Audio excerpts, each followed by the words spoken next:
use a lot of stencils. You use stencils to develop your images. You can buy pre-cut stencils, you can use drafting templates, or you can cut stencils directly on the surface of your artwork. And when you do that, when you cut stencils directly on the surface of your artwork, you use a material called frisket film. And that's what this is. This is Badger Photo Frisket Film. It's a self-adhering transparent material that you peel off the backing, lay it over top of a line drawing, and then cut out the areas in which you would want to paint. It's available both in sheets and in rolls. You can get a roll 1 foot wide, 15 feet long, or you can get a larger roll, 2 foot wide, 15 feet long. So it's available in sheets or in rolls of various sizes. It's also available matte or gloss. That would mean that let me just dig one out from underneath here. This is a sheet of gloss Frisket film. This is how it would look when you took it out of the package. It has a protective backing on it that you would peel off and then lay the 2mm vinyl film over top of your line drawing. Take your X-Acto knife or whatever you're using, your Badger knife, and cut out the shape of the object you wanted to paint. It comes in a high sheen, a gloss, and it comes in a matte. On the matte Frisket film, you can draw on it. It'll take a pencil or a pen drawing. So you could do a line drawing actually on the Frisket film and then cut. So you have Frisket film that's self-adhering and transparent. You want to always work with a transparent stencil material so you can see through it to see where your line drawings are and to be able to match everything for registration. Another item that Badger has are airbrush templates, and these are really unique. As a matter of fact, I designed them. They are positive and negative shapes, and it's not like your regular template. Normally you buy a template and you get the hole, right? But here you got the hole, the opening, and also the little piece that dropped out of it. So you can spray through one and then cover it up with the other. And once you get into airbrushing, this will make a lot more sense. You'll see where you work with a lot of positive and negative shapes. The templates come in various shapes, spheres and ellipses, a lot of geometric shapes and things like that. They make mini stencils, like these, that are used primarily for fingernail painting, for decorating fingernails. People paint fingernails with an airbrush, and they use aeropeg paints on the nails. So these templates were designed very small, exact laser cut stencils were designed for the fingernail artists. They make larger stencils also that are pre-cut, again laser cut for exacting quality.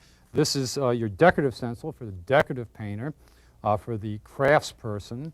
I mean, just so many applications with the airbrush, so many different types of people use it. This one is of a tagger, right? And positive and negative. You would spray through one and then move it and spray through the next one. That's your template. There are many, many other items, and you should write the Badger and get their catalog so they can send you a list of all their products, because they're designed to be worked with the airbrush, and they're designed with the airbrusher in mind.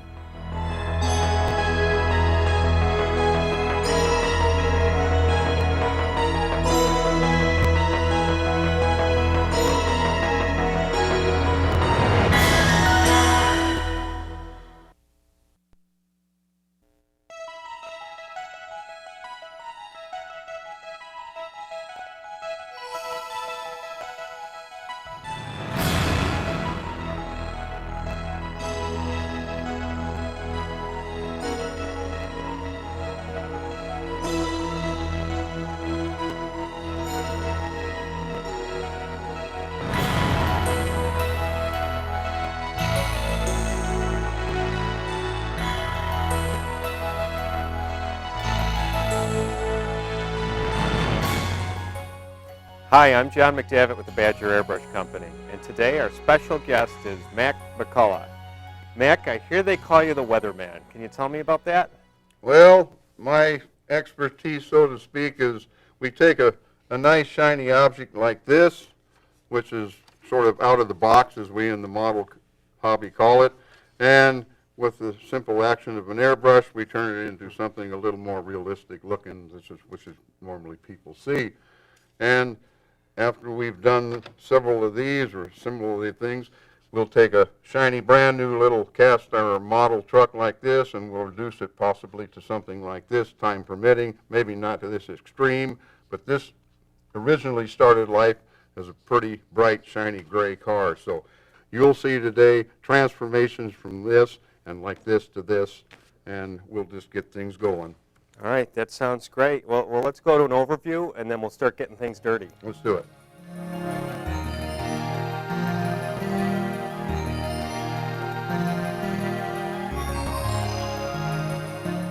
We're going to begin with an overview of our equipment, our paints, and our accessories.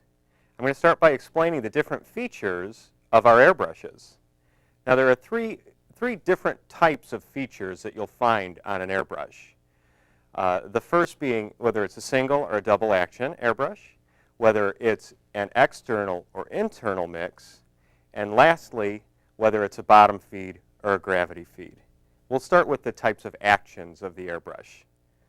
A single action airbrush allows you to manually preset the spray pattern before you begin spraying your surface. And once you've done that, all you have to do is press the trigger and spray away.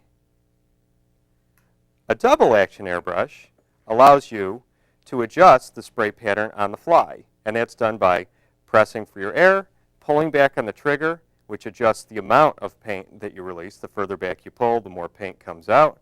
You go forward, release, you're done. Now, an internal mix and an external mix. External mix is when the paint and the air mix outside of the airbrush. And it's usually used for a coarser spray pattern and to cover a large flat area at one time. An internal mix is where the paint and the air mix within the airbrush. And it's usually for a finer spray pattern and used on finer model work or illustration work or something along that vein.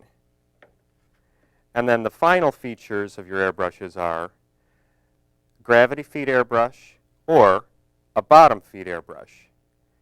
Now, the gravity feed airbrush generally features a chamber on the top of the airbrush. You place your paint inside the airbrush, the gravity takes care of it. When you start to spray, you spray away.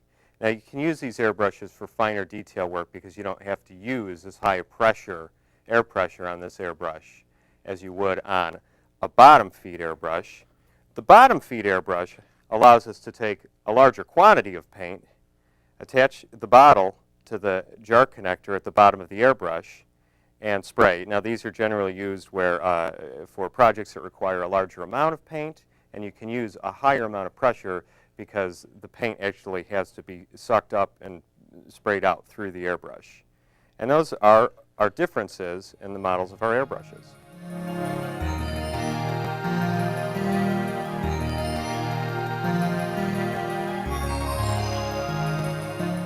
Now, to begin airbrushing, we actually need an air source to hook the airbrush up to. And we need a hose to connect to the compressor. Some hoses even come in with a built-in water trap. Condensation can build up in the hose, in the air line, and that condensation can get into the airbrush, mix with your paint, and cause an irregular spray, which you probably do not want. Now, once you've connected the hose to your compressor, you can begin spraying. Now, there are a variety of different types of compressors. This is a diaphragm compressor right here, smaller, little workhorse. There are silent compressors. Basically, you need to figure out what suits your own needs. And we recommend that whatever compressor you use, your air source is about 30 pounds of pressure for the airbrush.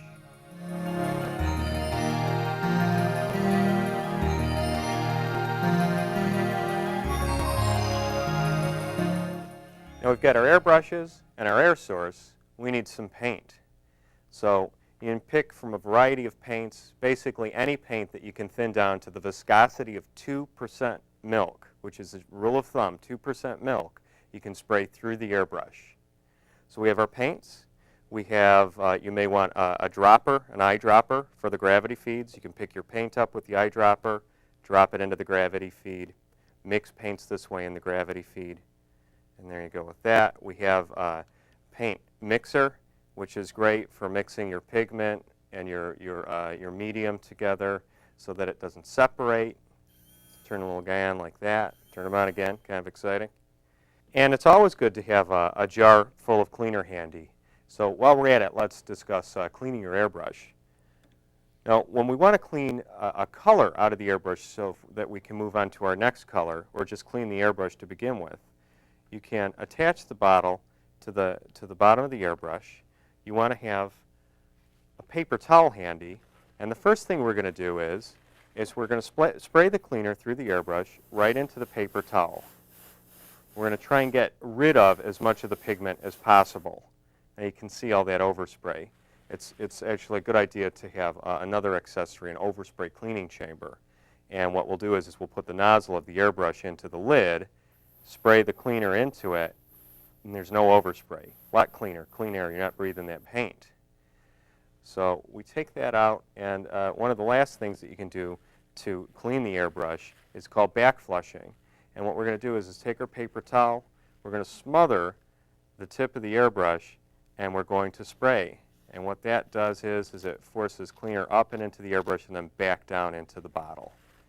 And then we're going to spray one more time to make sure we're clean. And then you're done. You can take the bottle off and put your airbrush away. Now, the only time that you really need to dismantle any part of the airbrush is for long-term storage, if you're not going to use it for a while.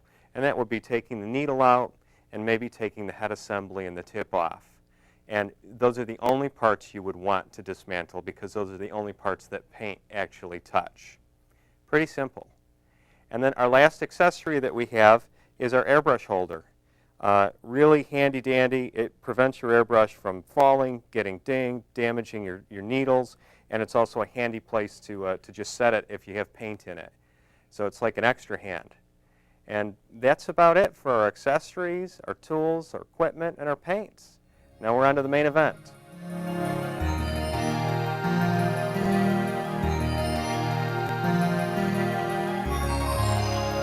This is a brand new item that I prepared for this show. And it's a flat car, obviously. It's made out of strip wood and popsicle sticks. Rather than hesitate too long, and hopefully anybody into this weathering aspect already has some sort of knowledge as to an airbrush. So I won't go through the whole particulars of an airbrush, other than the fact that I use what is called a gravity feed, thus being the paint or whatever solution you put in here is put into this cup, runs down in here, and it runs out the tip here.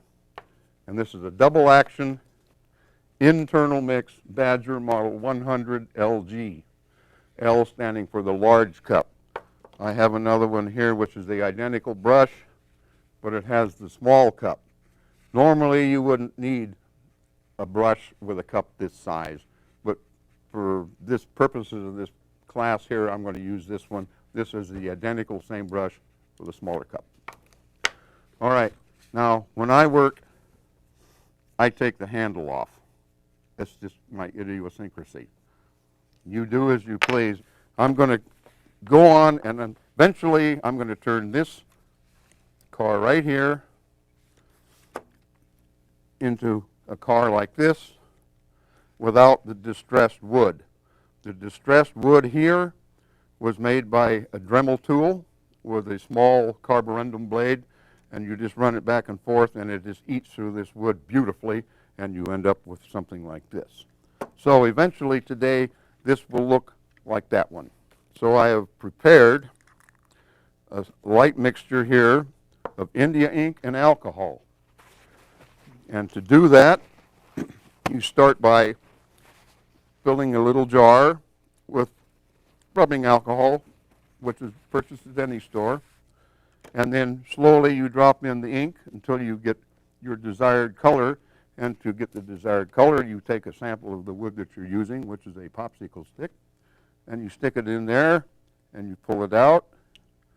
And when you notice the fact that it's the color you want, perfect. And that's all there is to that. So, like I said, I previously did that. So now I'm going to weather this. I'm going to spray it with the India ink, and then we will go on from there into the paints, the Badgers. I use the Model Flex here, water-based paints. And I use 4 basic colors. Everything on this table was done with 4 colors, with the obvious exception of maybe some gray. But I use rust, roof brown, engine black, and earth, in that order. You always try to go from a light color to a dark color. That way you don't have to clean the brush every single time completely, because by the time you put one color in here, you dump out the excess, wipe the bowl, put in a darker color.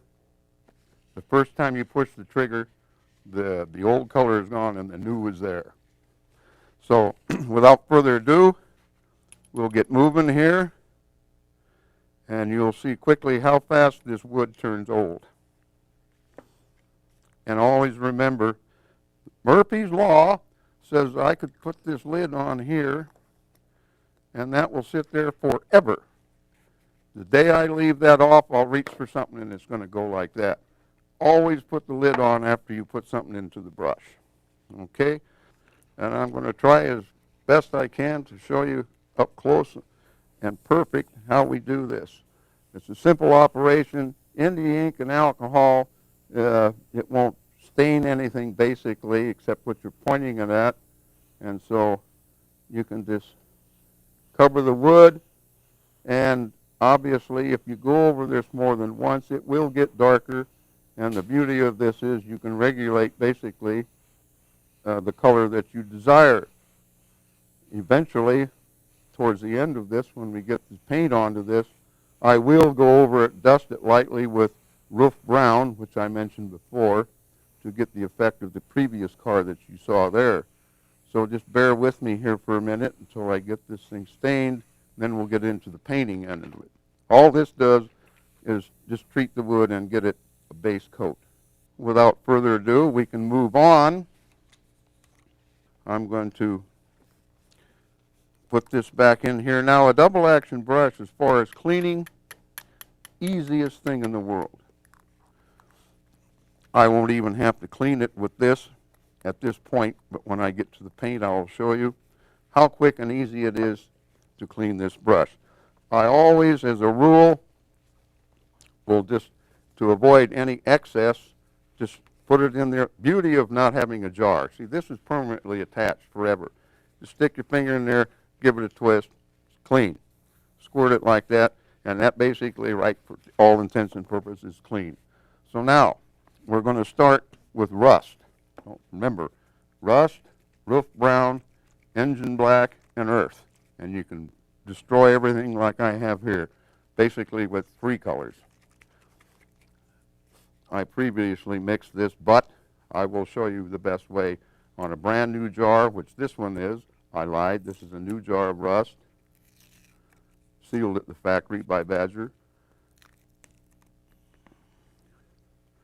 They, in their infinite wisdom, have created the master tool.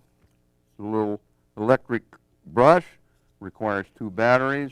You place it in the paint, of course, before you turn it on. Turn it off before you take it out, and you've just stirred the paint. Avoided a lot of this stuff. So now we're going to go with the rust. Now, the thing is, when I start with this, it's going to appear as an orange color. I know what this is going to look like while I'm painting it. You do not at this time. So, and for those of you that keep your paints in a box or something, every time you open a jar, just spray the color on the top of the jar that you're using, so you don't have to pull every bottle out of that box to find out what color you're looking for. You can see it from the top. Now, like I said, rust is the first thing we're going to use. Now, during all this demonstration today, you're going to see me do something like this. When I put paint in the brush, or if I do something, you're going to see me do that. I do that because this is a gravity flow brush, and I found out that gravity means things run downhill. And should I inadvertently touch this trigger right here and pull it back, or just move it for a second, a little drop of paint is going to go down into here. Well, this is not exactly what you want, because the first time you push that trigger, it's going to blow out and you're not going to expect it. So every time, normally